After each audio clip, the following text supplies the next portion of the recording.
Hey everybody, good morning. I thought I'd do a little video kind of related to one my brother did.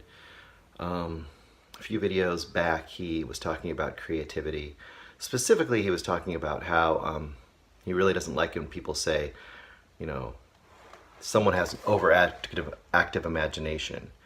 Kind of saying how that's kind of stifling people's creativity and how creativity is such a huge part of what makes life interesting and what makes people interesting. I really agree with that a lot. I wanted to expand on that just a little bit.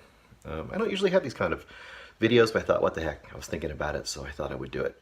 So one thing I always remembered, and this is going to be a paraphrase, but I always remembered discovering in some art history class about the early period in Picasso and how, the whole thing on Picasso was people when they first discovered it, they're like, oh gosh, he draws like a kid, or he draws like a monkey could do that. And you always hear that kind of stuff about, abstract art and not respecting it because they think it's so easy to do that why would you think that was good art?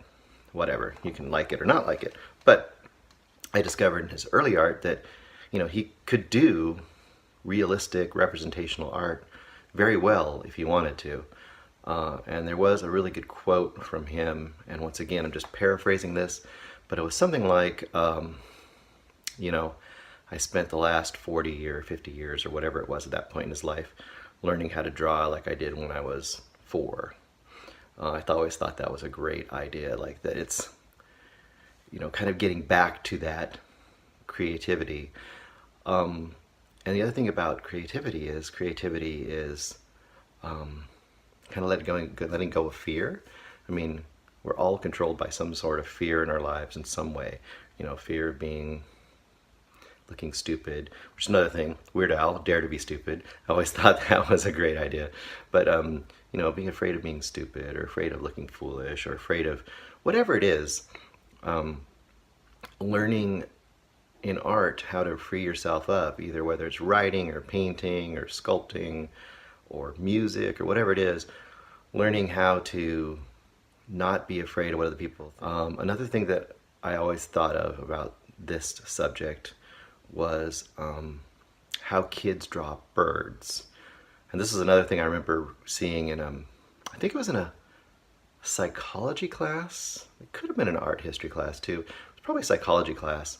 And it was talking about how at a certain age you just ask kids, draw a bird, and they'll draw whatever they draw, 5 legs and 10 wings, and it might be a stick figure, whatever it might be. And then at a certain age, they learn how you make that little M. And that M stands for a bird, like symbolic for a bird in a picture. And then once they do that, all the birds look like that. So anyway, that was a few thoughts I had on creativity, how it's really great if you can keep it. And if you lost it or you didn't ever feel confident with it, hopefully you can unleash that in one way or another, whatever that might be. It might just be woodworking in your garage. It might be making music. It might be painting. It might be writing. It might be whatever it might be. Hopefully you can find a way to do that and enjoy life just a little bit more.